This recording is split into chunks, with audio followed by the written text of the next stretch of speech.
If you'd like to hear the full episode or any of the scenario archives, be sure to subscribe and click the link in our bio. Also, like and follow the Scenario Radio Show on all of our social media platforms for more real talk with the playlist. Peace. All right, so we're having our conversation with Keeda Haynes, and we're talking about just all things with the legal justice system and her book. And I wanted to know what is it like being a black woman in politics? There's not a lot of black women in that area. There's not a lot of black people, period, in that area. What does it look like, or what does it feel like to be the only person in the room in a lot of the places that you've been in a lot of the areas that you've been in? So to just kind of talk about that experience as being a minority. Yeah, I talk about in the book, particularly being a public defender, and Mm. just being a lawyer in a white male dominated space, Mm-hmm. and what that's like being, a black female. And I said that I had to be three times as good as everybody else. Mm-hmm. Number one, because I was a woman. Number two, because I was black, and number three, because I was directly impacted. And I said, and that's a hell of a burden to carry. And that's the thing is that, you do have to be three times as good, particularly, like I said, when dealing with something like that, where it is ethics that's involved. And, people look at you as if you didn't, go to law school and, study and graduate and take the bar and pass it, and be sworn in just like them.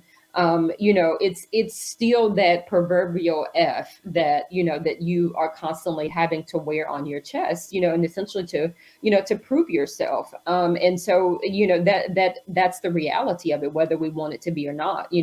My past doesn't define me. Nobody's past does define them. And that's what I walk in. And so, but when I do show up in these spaces, I show up in everything that I am, right? And I do recognize that I have been in spaces that a lot of people have not been in and don't have access to, even, without a, conviction on their record. And so I just make sure that when I am in these spaces that I'm mindful, and I'm always looking for other opportunities to bring other people in this space who may not have the same opportunities available to them to normally get into those spaces. Because, I'm not one of those people where I'm going to get here and I'm just going to make sure that nobody else comes. Like, I'm really one of those people that when I rise, we all rise. And so I'm always looking for a way to, not just to elevate myself, but to also elevate others in the process.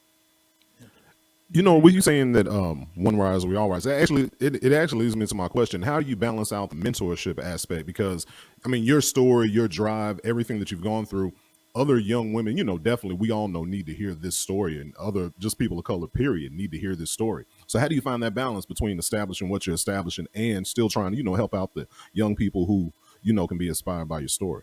Yeah, when we talk about, like, mentorship, that is great. And I try to do what I can, when I can, but I am doing just like so much. So, and Yeah. I do believe in, setting boundaries and not overextending myself. And so I make sure that I don't do that. But, I feel like that while, yes, this is something that could be beneficial to young people and particularly young women, but I also think it's beneficial just to everyone in general, just to know that regardless of what has happened in your life, that it doesn't define you. Like, you create your own destiny and you walk in it, and that's the thing that I want people to walk away, not to really be inspired. To be inspired, that's fine, but I want people to be empowered, just to take control of their own lives and to say, you know what, I'm going to create what my life is going to be, and I'm going to walk in that. And that's really what I want people to walk away with, is just to be empowered to take control of their lives and to walk it out. Okay, so as somebody who's been in the midst of the criminal justice system from virtually every angle, you've seen it from all, from its roughest parts to its not as rough parts, I suppose. The rooter to the tutor. From the rooter to the tutor. Yeah, thank you for bringing that. I don't know why I didn't think of that, but the rooter to the tutor is always applicable if you just use it right. You've seen the criminal justice system from the rooter to the tutor, as B Cub said. And you were talking of last segment about the idea that what we have right now is not what you would envision, and you couldn't operate in it as a DA with the way it is right now. When you think about the grand vision of what a true criminal justice system looks like, a just system looks like, what does that look like to you? What it looks like to me is that we are meeting people's needs with care and not cages, right?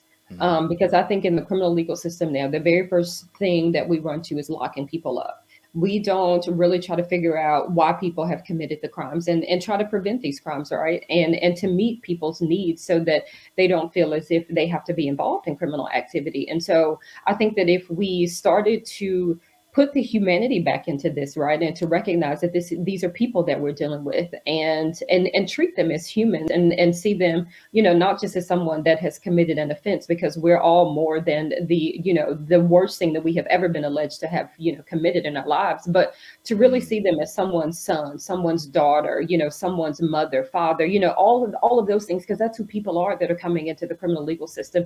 And then to really figure out why they're here and to address those needs, instead of just automatically wanting to go and to put somebody in jail. And so I think that that is what we need to do. And then I think also too, that when we do have people that have to go to jail and prison, that I talk about in the book about second chance culture.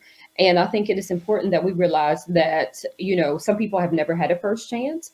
But Yeah. when we talk about, this second chance and what second chance is, I believe that, like I said, I had the support of my family, my friends, and my loved ones, community support, all of those things. But a lot of people don't have that. And so I feel like that we as a community, that we have to be that, because I think that that is so much more important than any reentry class than anybody could ever be taken, could ever be offered, and so I think that we have to create that as a community. And so I think that when we create that as a community, then it helps people to make a successful transition back into the community. We have to give people the space and the grace to define what success means to them, and then to give them the necessary, tools that they need in order for them to be successful. It's all of those things when we talk about, like meeting people's needs with care, not cages. And then on the back end of that, on the reentry side of that, the second chance culture, and giving people the space and the grace to define success and the tools that they need in order to do so.